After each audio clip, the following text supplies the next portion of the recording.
Chapter 3 in the Lemonade War. Chapter 3 is called Joint Venture. Joint venture is a noun. It means two or more people joining forces to sell a certain amount of goods or to work on a single project. When the goods are sold or the project is finished, the joint venture ends. So, Chapter 3, Joint Venture. Your sister is really... Oh, be quiet, said Evan. Huh? Just be quiet. She's okay. She doesn't... Look, she's okay. Just leave me alone about it. You okay, said Scott, holding up a free hand to show he meant peace. Evan was getting abused on both sides.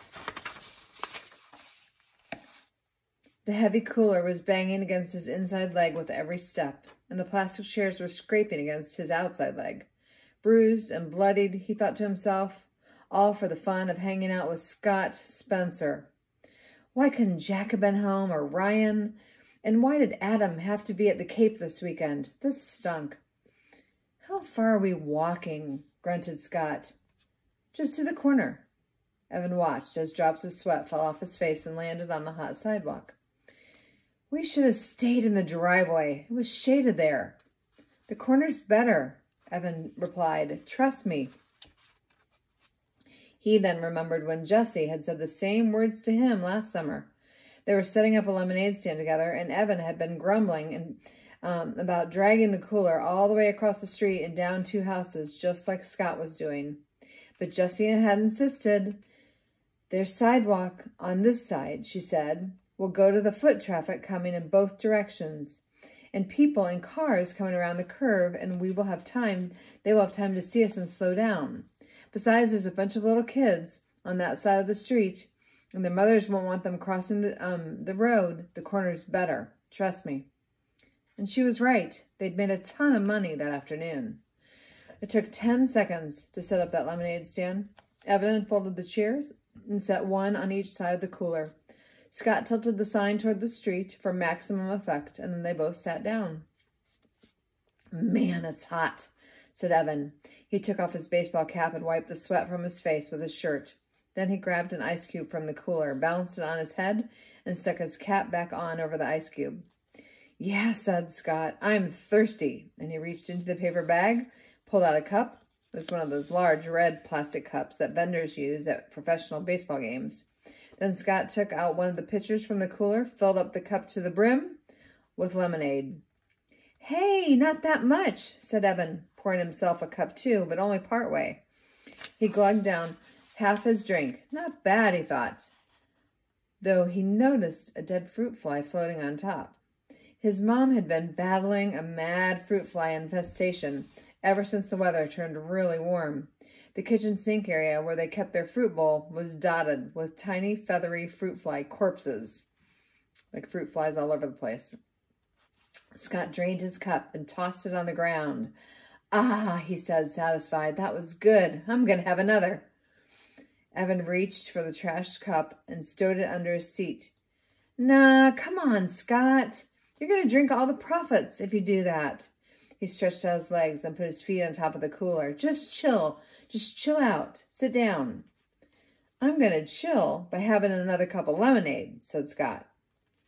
There it was, the mean bite in Scott's voice. Evan's shoulders tensed up. Move your feet, said Scott. It's hot out here. Dude, you're... Evan sat up expectantly and looked down the street. Hey, here comes our first customer. A mother pushing a double stroller came into view, and at the same time one of the kindergartners from down the street rode her bike up, noticed the sign, and quickly pedaled back to her house. Within 5 minutes, there was a small crowd of neighborhood kids and pedestrians buying lemonade from the stand. Evan let Scott handle all the money while he took care of the pouring and the sweet talk. That's what his mom called it, when a salesperson chatted her up. Trust me, she had once told Evan and Jessie, buying something is only half about getting something. The other half is all about human contact. Mrs. Tresky knew about these things because she was a public relations consultant. She'd even written a booklet called 10 Bright Ways to Light Up Your Sales for one of her clients. And Evan was like her. He was good at talking with people, even grown-ups. It was really easy for him. So he kept the conversations flowing, along with the lemonade. People hung around. Most of them even bought a second cup before they left. Evan was so busy that he almost didn't notice Jessie flying out of the garage on her bike and riding down the street toward town.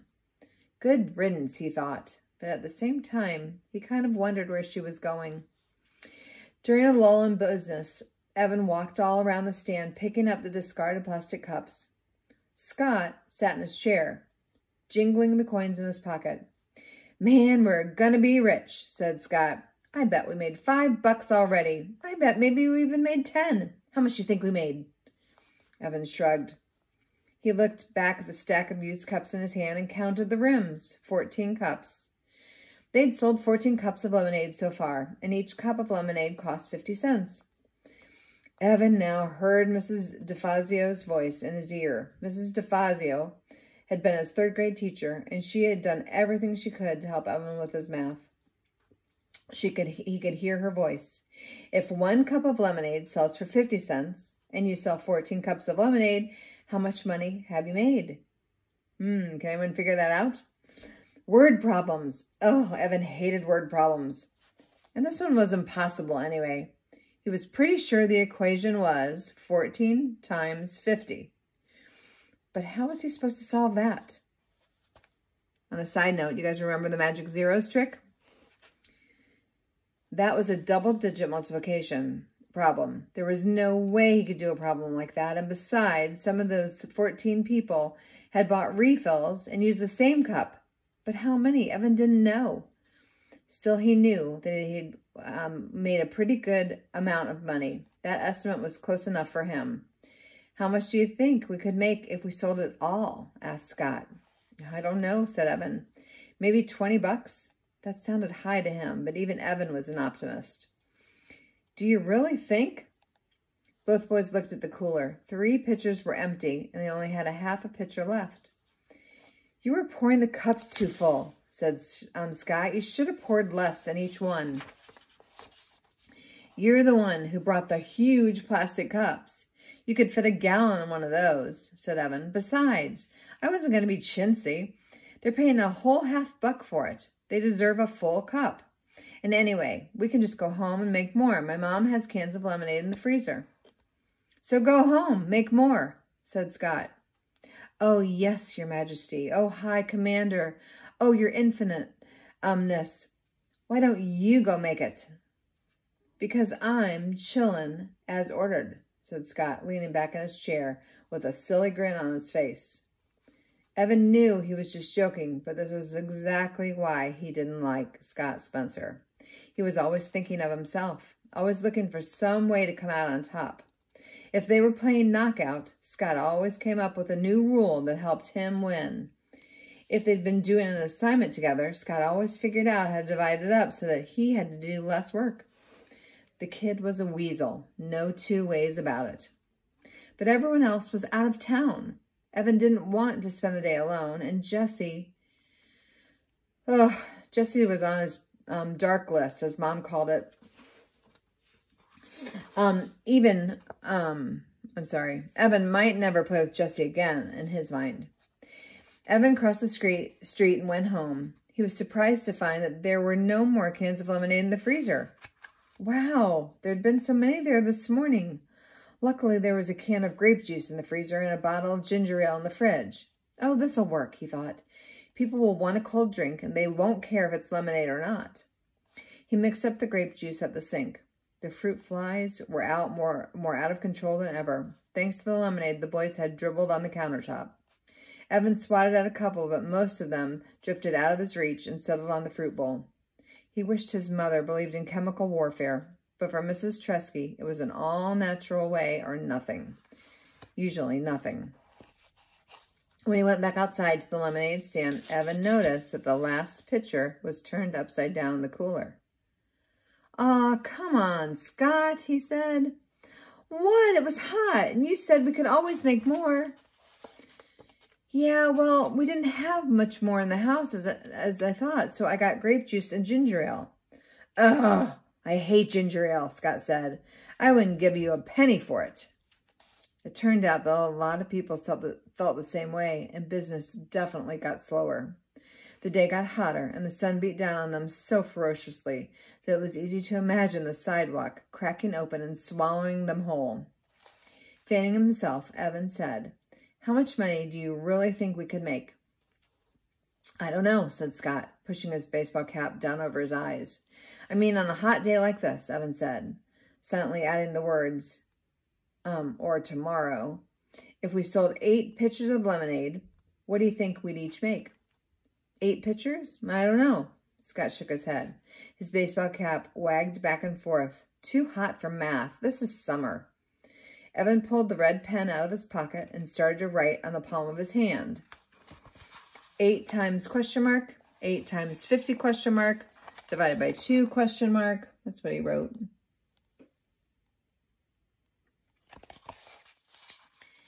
Gosh, this didn't seem right.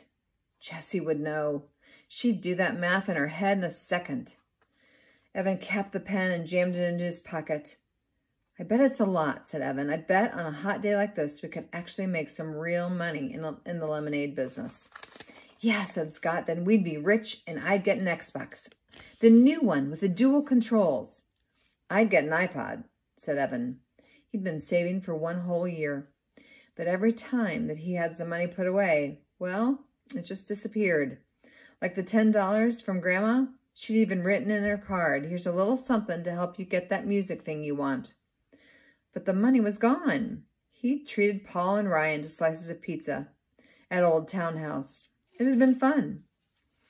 "That would be so great to listen to music whenever I want," said Evan. And he thought, "I could tune you out," he added in his own head. They sat in silence, feeling the heat suck away every bit of their energy. Evan was hatching a plan of his own. The heat wave was supposed to last at least 5 more days. If he and a friend, not Scott, set up a lemonade stand every day for 5 days, he would definitely have enough to buy that iPod. He imagined himself wearing it around school, wearing it on the playground. "Hey, Megan, yeah, it's my iPod. Pretty sweet, huh?" Wearing it in class when the teacher droned on about fractions and percents. Nah, but it would be so cool. At least there would be something, one thing that really didn't stink about going back to school. After 2 hours, they decided to call it quits. Sales had dropped off fast, and then they had stopped altogether. "Hey, did you notice something?" asked Evan, stacking the chairs. "What?" said Scott. "When we started the stand, most of our business came from that direction," and he pointed down the street, toward the curve in the road. "But after an hour, not one person who walked past us from that direction bought a cup. Not one. They all said, 'No thanks,' and they kept on walking. Why do you think?" "Don't know," said Scott. "Boy, you're a real go-getter," said Evan. "You know that?" Scott socked him in the chest, but Evan defended and knocked Scott's cap off. While Scott was scrambling for his hat, Evan said, "Just hang here for a minute, okay?" And he set off down the street. As soon as he rounded the curve, he knew why business had fallen off so badly. What do you think? There was Jessie and Megan Moriarty from his class. They were standing inside a wooden booth, and their sign said it all. Here it is.